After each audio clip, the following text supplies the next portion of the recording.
एक छोटे से गांव में रामू नाम का एक गरीब किसान रहता था। रामू के पास बहुत बड़ी जमीन तो नहीं थी, लेकिन उसके पास एक बूढ़ा सफेद घोड़ा था, जिसका नाम उसने बादल रखा था। रामू और बादल का रिश्ता ऐसा था कि वे बिना बोले एक दूसरे की बात समझ जाते थे। गांव के लोग अक्सर रामू का मजाक उड़ाते थे कि इस बूढ़े घोड़े को क्यों पाल रखा है, इसे बेचकर कुछ पैसे कमा ले। लेकिन रामू हमेशा मुस्कुराकर कहता, बादल मेरा परिवार है, मेरा सौदा नहीं। एक साल गांव में भयंकर सूखा पड़ा। खेत सूख गए और रामू की झोपड़ी में अनाज का आखिरी दाना भी खत्म होने लगा। तभी पड़ोस के गांव के एक अमीर व्यापारी की नजर बादल पर पड़ी। उसने रामू से कहा, रामू, तेरा घोड़ा भले ही बूढ़ा है, लेकिन इसकी चाल निराली है। इसे मुझे बेच दे, मैं तुझे इसके बदले इतनी मोहरें दूंगा कि तेरी पूरी जिंदगी आराम से कटेगी। रामू एक पल के लिए सोच में पड़ गया।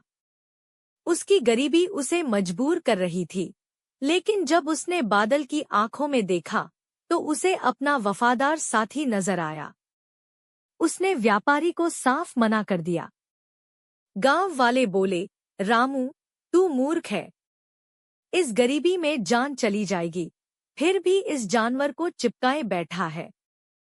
कुछ दिनों बाद एक रात बादल अचानक अपने अस्तबल की रस्सी तोड़कर भाग गया। सुबह जब रामू ने देखा तो वह फूट फूट कर रोने लगा। लोगों ने ताना मारा, देखा, जिसे तू अपना कह रहा था, वह मुसीबत देखकर तुझे छोड़कर जंगल भाग गया। रामू चुप रहा। उसे यकीन था कि उसका दोस्त उसे धोखा नहीं दे सकता। 3 दिन बीत गए और चौथे दिन की सुबह गांव वालों ने एक गूंज सुनी। बादल वापस आ रहा था और वह अकेला नहीं था। उसके साथ जंगल के 5 और ताकतवर जंगली घोड़े थे। अब रामू के पास 6 घोड़े थे। रामू ने उन जंगली घोड़ों को प्रशिक्षित किया और बादल के मार्गदर्शन में उन्हें हल चलाना सिखाया। रामू ने कड़ी मेहनत की और दूर के झरने से पानी लाने का रास्ता बनाया।